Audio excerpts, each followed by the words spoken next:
Hola a todos, entonces hoy pues les tengo este video de las clases correspondientes a la rotación de hogar, que son unas de las que van a entrar en su PSM final de AP. Entonces, bueno, básicamente les voy a hablar de lo que es riesgo biológico, salud sexual y reproductiva y del proceso de envejecimiento. Entonces, para empezar, el riesgo biológico tenemos que saber que es aquel riesgo que se da por agentes infecciosos o productos de los mismos, es decir, toxinas. Ustedes saben, digamos, en el caso de las bacterias, a veces, digamos, lo que nos hace daño a nosotros no es como tal la bacteria, sino las toxinas que produce. En ese caso, consideraríamos que esto es un riesgo biológico, pues estas pueden causar una enfermedad en el hombre o pues puede ser ya cualquier microorganismo, bien sea una planta, un hongo, un animal invertebrado, vertebrado, un cultivo celular o endoparásito que pueda afectar en general a la salud humana. Súper importante, ustedes saben que la biología se refiere a todo lo que está vivo, es decir, el riesgo biológico compete a los seres vivos. ¿A qué me refiero con esto? Pues en otra tutoría vamos a hablar de lo que es riesgo químico y digamos, a mí en lo personal en algún momento pues me costó mucho trabajo como hacer la diferencia entre riesgo biológico y riesgo químico, pues porque ambos son como compuestos de la naturaleza y tales, pero que tengan muy en cuenta que todo lo que está dentro del riesgo biológico es pues lo que vive. Importante también, esto me lo preguntaron a mí en el PSM, digamos que no es tan relevante para la vida, pero pues para este caso tal vez sí.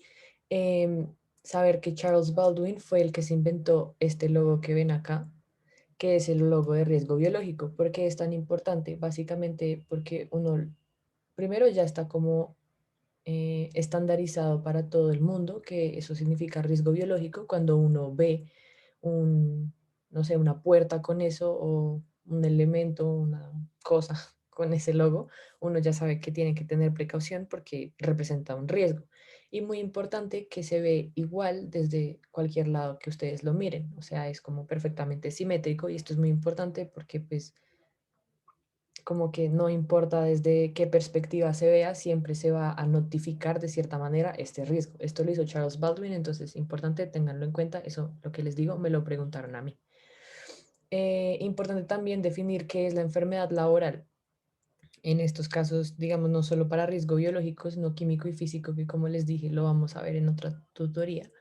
Eh, es importante tener esta definición clara para uno definir, pues, cuando un trabajador se expone a este riesgo, puede generar una enfermedad laboral o cuando se expuso a este riesgo en otro lugar y ya no sería una enfermedad laboral. Entonces tenemos que una enfermedad laboral, pues es toda enfermedad contraída como resultado de la exposición a factores de riesgo inherentes a la actividad laboral o el medio en el que, en el que el trabajador se ve obligado a trabajar. Entonces, digamos, pues el ejemplo típico de, no sé, me expuse a una bacteria porque yo soy bacterióloga y trabajo pues en un laboratorio, me expuse a la bacteria, me enfermé, eso sería una enfermedad laboral. Ya si yo estoy por la calle y contraigo una enfermedad con una bacteria, ya no sería considerada pues una enfermedad laboral, así yo sea bacterióloga y esté expuesta. Si me hago entender, bueno, espero que sí.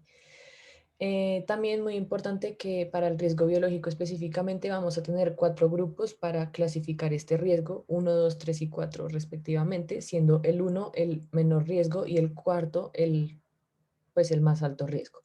Entonces en el grupo uno vamos a tener aquellos microorganismos o bueno, factores biológicos que representan un riesgo individual o poblacional bajo. ¿A qué me refiero con individual o poblacional? Entonces, digamos que el riesgo individual sería como el riesgo de que yo lo contraiga y que eso me haga daño a mí. Y el riesgo poblacional es que yo lo contraiga y de paso sea muy propenso a que mi entorno también lo contraiga. Entonces, digamos, en el caso de, bueno, ya voy a avanzar, pero digamos en el grupo 4 tenemos que es de riesgo individual alto y poblacional alto y ahí tenemos el ébola y la viruela. Como ustedes saben, se supone que la viruela ya está erradicada y por eso es que cuando hay un caso de viruela en el país, se, como que se prenden tantas alarmas porque se supone que ya está erradicada y es de un alto contagio. Por eso representa como un gran riesgo, valga la redundancia, para el individuo que lo contrae como para su entorno y en general la población. Entonces, bueno, que sepan que en el grupo uno vamos a tener los virus, los bacteriófagos, como el Saccharomyces cerevisiae. En el grupo 2 vamos a tener todos los que son de un riesgo individual moderado y sin embargo, uno poblacional bajo, pueden ser la E. coli o la Candida albicans. En el grupo 3 tenemos los que son de riesgo individual alto, pero poblacional bajo, que son el Mycobacterium tuberculosis, el VIH, la Tenia solum, y como les decía, en el grupo 4, los de riesgo individual alto y poblacional alto también. Y vamos a hablar del virus del ébola, de la viruela. Obviamente hay muchos patógenos más, pero pues no les iba a poner todos los que existen, sino que estos son como los más representativos. Entonces, ¿qué vamos a hacer ante un accidente? Un accidente es pues cuando ya el trabajador se expone a un riesgo, ¿cierto? Entonces, en caso de una punción, herida o una contaminación accidental por salpicadura, contacto de la piel o mucosas con un fluido, digamos que esto es más orientado hacia pues los accidentes que pueden pasar en los trabajadores de la salud. ¿Qué vamos a hacer?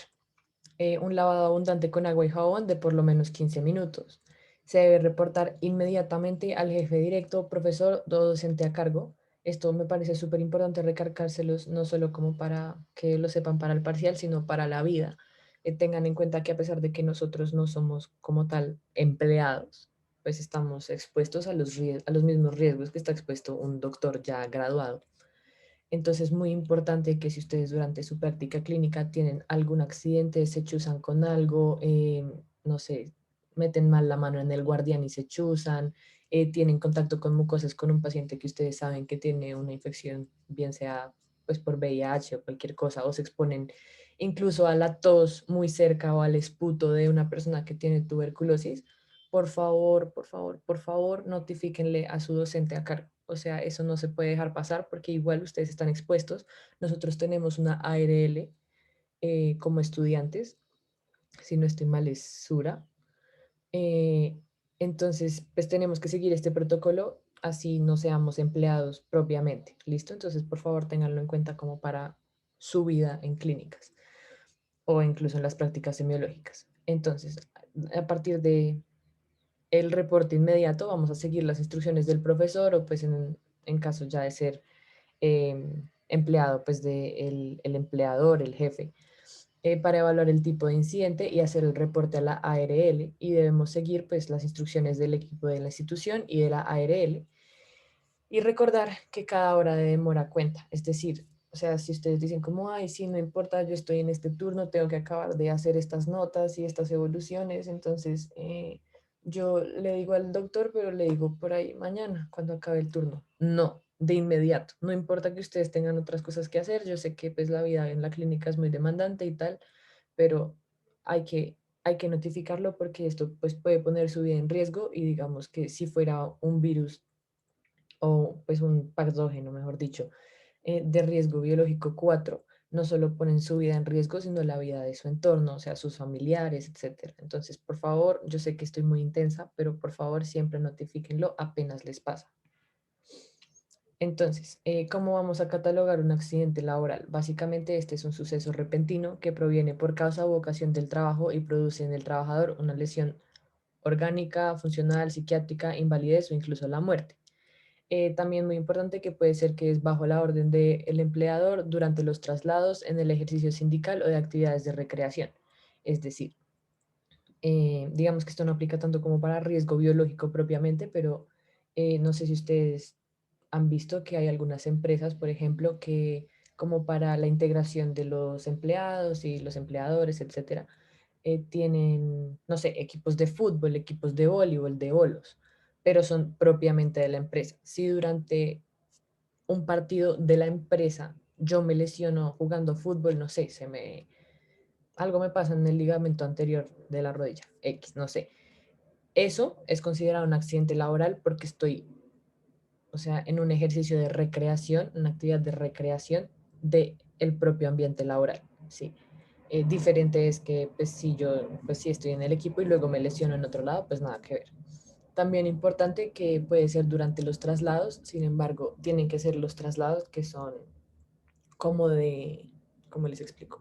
Como propiamente de la empresa. Es decir, no sé si ustedes han visto, también hay unas empresas que le mandan ruta a la casa a los empleados. Entonces, digamos, si hay un accidente de tránsito en esa ruta, eso es considerado un accidente laboral. Sin embargo, si yo voy a trabajar en mi carro, voy en el Transmilenio, voy en un SITP, que pues obviamente no es algo que como tal pertenezca a a la empresa, pues ya no sería considerado un accidente laboral.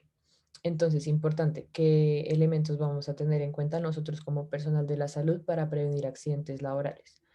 La correcta disposición de las jeringas, ustedes saben, está el guardián, hay que botar las jeringas en el guardián, no se dejan ahí expuestas ni se botan en la caneca normal, en el guardián únicamente. El uso de guantes, el uso de gafas de protección, el uso de tapabocas, cofias, bueno, siempre tener un carro de paro cerca, la correcta disposición de las basuras, o sea, no solamente el uso del guardián para para las jeringas y las agujas, bueno, sino pues también las otras basuras. Ustedes saben que en la caneca roja va todo lo que es riesgo biológico precisamente y que nos aseguremos de que también, o sea, no solo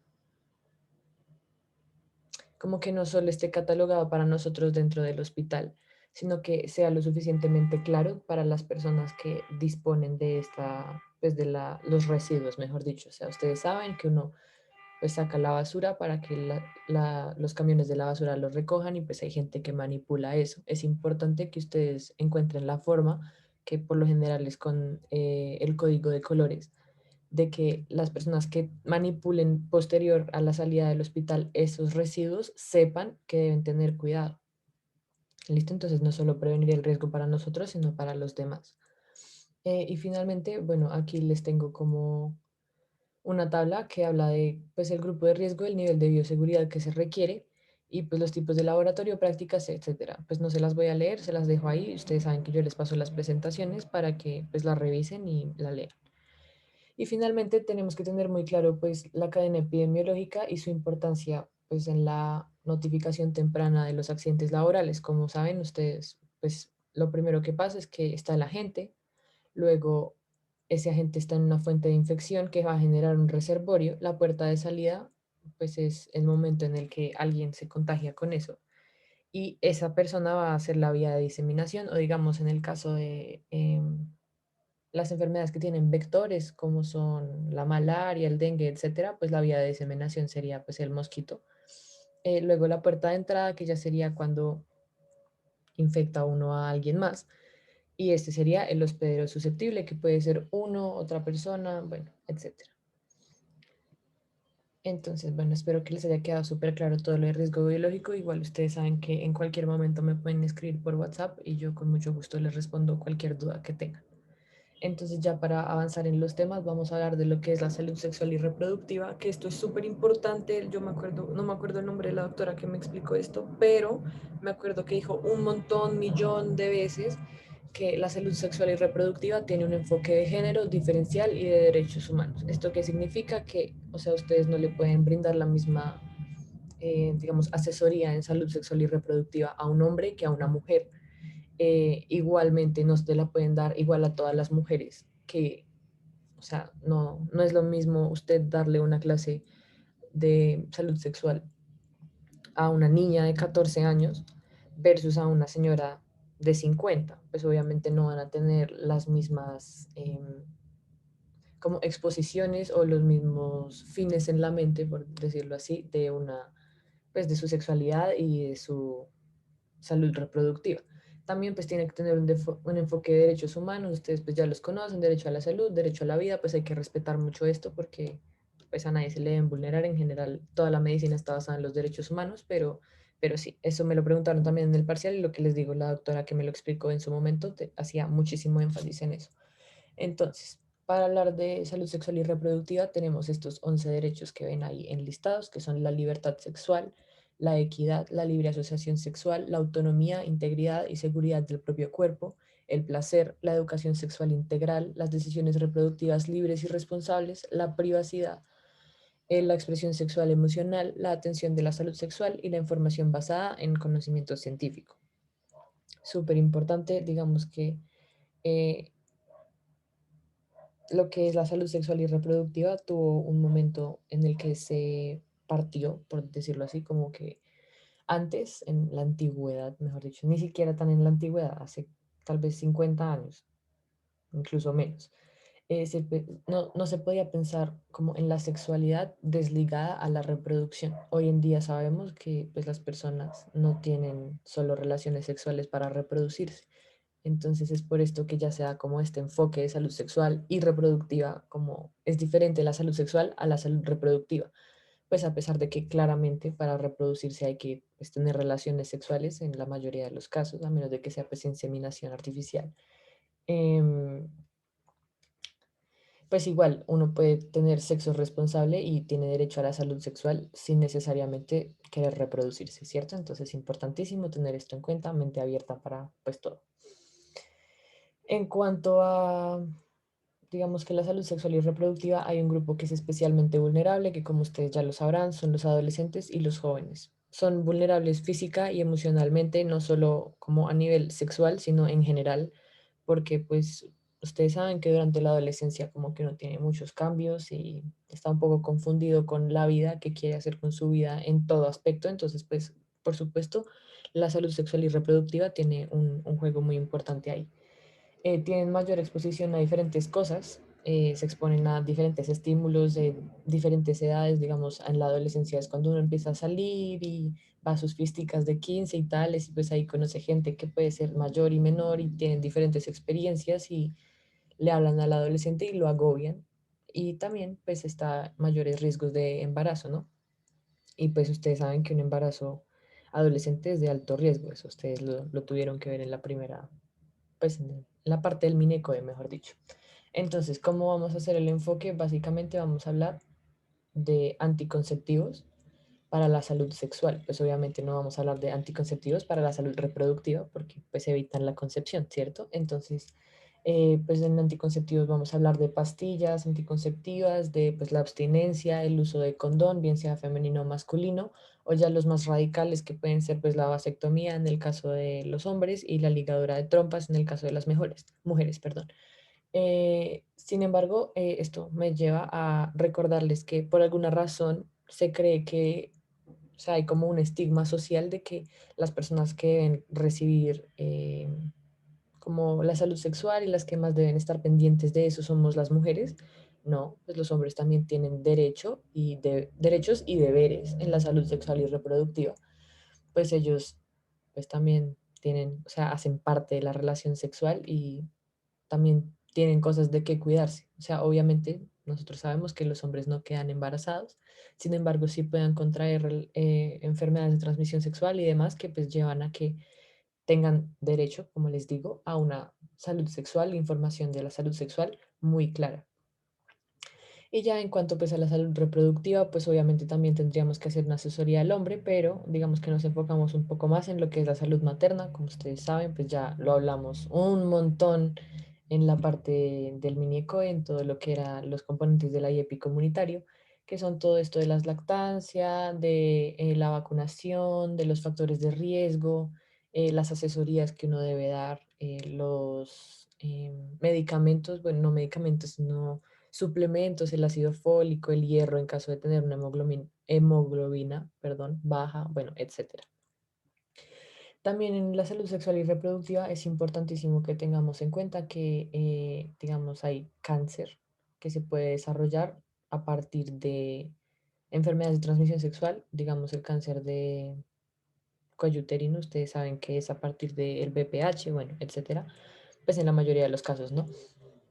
Y pues por esto es tan importante que nosotros le expliquemos a nuestros pacientes acerca de los tamizajes frente al cáncer. Entonces tenemos la mamografía, que como ustedes saben es tamizaje para el cáncer de mama, la citología, que digamos que antes, es más, hace poco cambió, porque antes se hacía cada año desde que una mujer iniciaba su vida sexual, pues digamos que es lo ideal.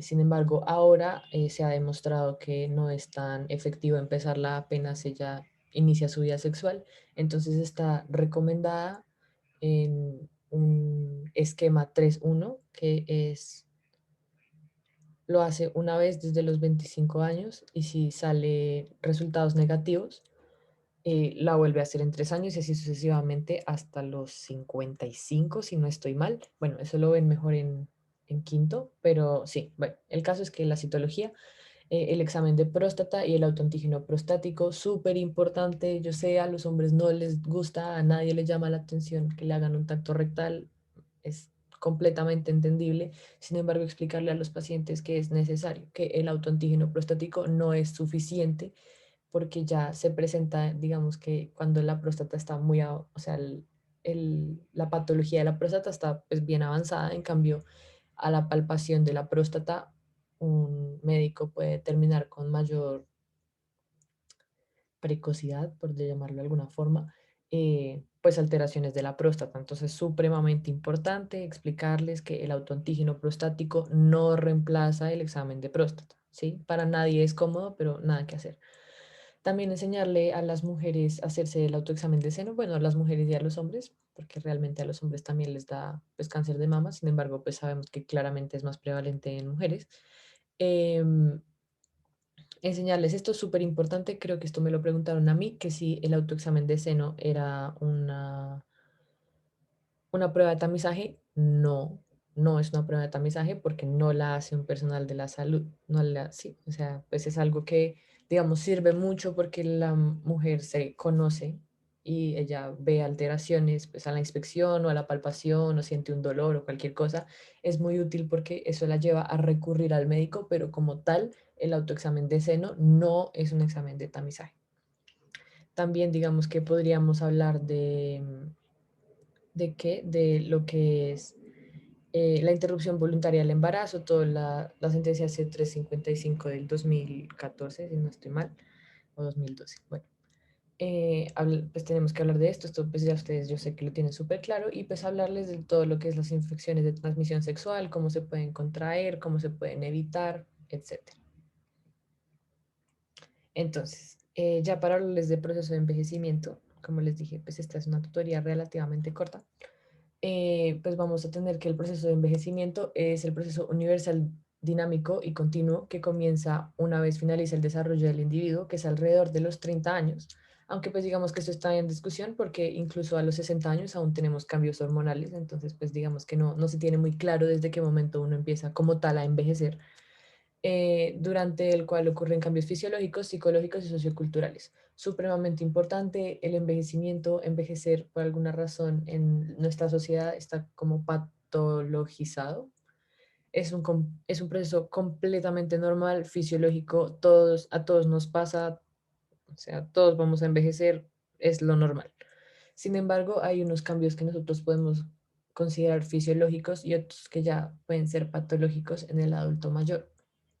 Entonces, en los fisiológicos vamos a tener cambios tegumentarios como en la coloración de la piel, aparición de arrugas en rostro y manos, cambios nerviosos, cambios musculoesqueléticos, digamos, es de esperar que pues haya sarcopenia, osteoporosis, cambios cardiopulmonares, como el enfisema pulmonar. Esto es supremamente importante en nuestra población especialmente porque muchos de nuestros abuelitos cocinaron con leña, entonces ustedes saben que eso es un factor de riesgo pues para el desarrollo del EPOC, cambios metabólicos como la menopausia, la andropausia, cambios gastrointestinales como ano perforado, desprendimiento del piso pelviano, eso es supremamente común, el desprendimiento del piso pelviano en las mujeres, muy común, lo van a ver más en reproductivos, en sexto, pero pues que sepan que es muy común. La vejiga y la matriz también se pueden desprender. Y cáncer de próstata, súper importante la valoración de los testículos porque en el adulto mayor es muy propenso a ser, ay, ¿cómo se llama esto? Hidro, bueno, no me acuerdo exactamente en este momento el nombre de la patología, pero cuando el testículo se llena de agua. Bueno, eso. No me acuerdo, si me acuerdo, se los digo más adelante, pero sí. Y también muy importante, que los pacientes adultos mayores pueden tener cambios cognitivos como lo son, digamos, deterioro de la inteligencia, de la memoria, de la atención, lenguaje, la capacidad visoespacial, el pensamiento abstracto, razonamiento, funciones ejecutivas, velocidad del pensamiento. Digamos que pues es normal que a los adultos mayores se le olviden algunas cosas, obviamente hasta cierto punto, ¿no? Pues una cosa es que se le olviden algunas cosas a que ya tengan el desarrollo de un Alzheimer, de una demencia. Em, Ellos pues tienen una velocidad de pensamiento un poco menor, no son, o sea, no tienen la misma capacidad de atención que una persona joven. Digamos que también los cambios visoespaciales, digamos, eso está muy relacionado a una condición que es así, es completamente fisiológica del envejecimiento, que es la presbicia, que ustedes saben que pues, es una alteración visual que como que hace que uno no vea bien de cerca. Entonces, por eso los abuelitos usan gafas para leer en la mayoría de los casos. Bueno, y también súper importante todo lo que es el pensamiento abstracto. Esto pues ya va a ir disminuyendo con la edad y es por eso que a veces a los abuelitos les cuesta mucho trabajo como aprender cosas nuevas. Entonces, digamos, utilizar un iPad, utilizar el iPhone, vainas así, pues ya es más complicado para ellos. Supremamente importante, al adulto mayor le debemos dar una valoración funcional e integral. ¿Y cómo vamos a hacer esto? Básicamente tenemos que em, evaluarlos desde diferentes puntos de vista. Entonces está la funcionalidad, como la emoción, mejor dicho, la salud mental, eh, las incapacidades que puedan tener, cómo se desarrollan en actividades cotidianas, cómo está su estado nutricional y cómo es su marcha. Entonces, para eso vamos a tener diferentes índices, que son esos que ven ahí: el índice de Bartel, la Savage, el índice de incapacidad funcional de la Cruz Roja, el índice Lawton-Brody, el Mini Nutritional Assessment y el test de TINETI. Es súper importante, digamos que esto, pues no tienen que saber exactamente cómo, como les digo, como los puntos de cada escala, pero sí que sepan que la Bartel hace la funcionalidad, la Gestalt es depresión y afecto, bueno, que se aprendan esa tabla, mejor dicho, eso a mí me salió en el parcial. También importante que tengamos en cuenta que hay diferentes tipos de envejecimiento, o sea, no todo el mundo va a envejecer igual, ustedes saben, pues cada individuo es completamente diferente y digamos que se han logrado clasificar en estos tres grandes grupos que son el envejecimiento normal, el patológico y el activo. Entonces, lo que les decía hace un momento, no todo abuelito está enfermo, o sea, envejecer no es una enfermedad. Entonces, si digamos un abuelito, pues ya pues es un abuelito y tiene sarcopenia, digamos que le cuesta un poquito más caminar, em, tiene presbicia, pero de resto no tiene ninguna otra enfermedad, pues es un envejecimiento normal, digamos que es lo esperado por pues, el deterioro natural fisiológico del cuerpo. Sin embargo, tenemos otro que es el envejecimiento patológico, que ya es cuando, no sé, un abuelito desarrolla demencia, desarrolla enfermedades coronarias, bueno, cualquier patología, eso ya pues no es un envejecimiento normal, sino se considera un envejecimiento patológico.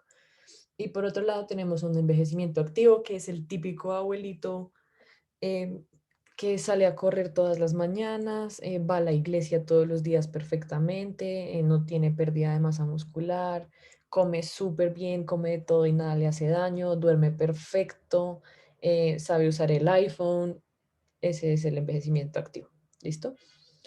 Em, Importante que tengamos en cuenta de nuevo que hay cosas que pasan fisiológicamente en el envejecimiento, o sea, el cuerpo se va deteriorando naturalmente. Y este deterioro va a presentar ciertos síntomas que nosotros conocemos como los síntomas geriátricos, que no son necesariamente patológicos. Entonces van a ser, como les digo, los signos y síntomas originados por una agrupación de enfermedades con alta prevalencia que suelen dar origen a incapacidad funcional o social en la población. Digamos, es muy común, en especial, digamos, en Colombia, es supremamente común, muy, muy, muy, muy, muy común. O sea, casi siempre que ustedes entrevisten o le hagan la anamnesis a un abuelito y le pregunten, ¿usted qué medicamentos toma? Le salga con losartán, porque todos los abuelitos tienen hipertensión.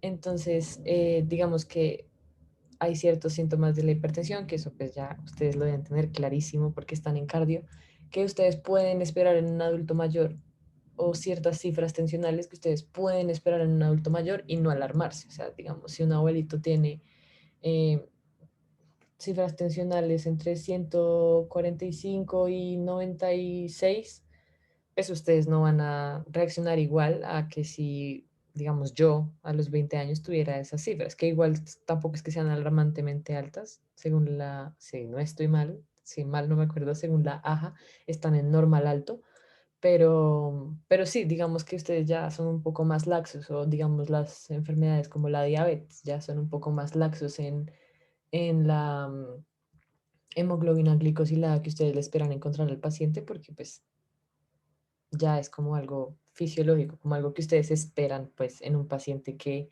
tiene estas enfermedades que se han relacionado con el envejecimiento. Bueno, muchachos, eso era todo. Digamos que de esta tutoría en especial yo ya había hecho la trivia y el post, entonces pues para que lo revisen y quedo muy atenta si tienen alguna pregunta o cualquier cosa.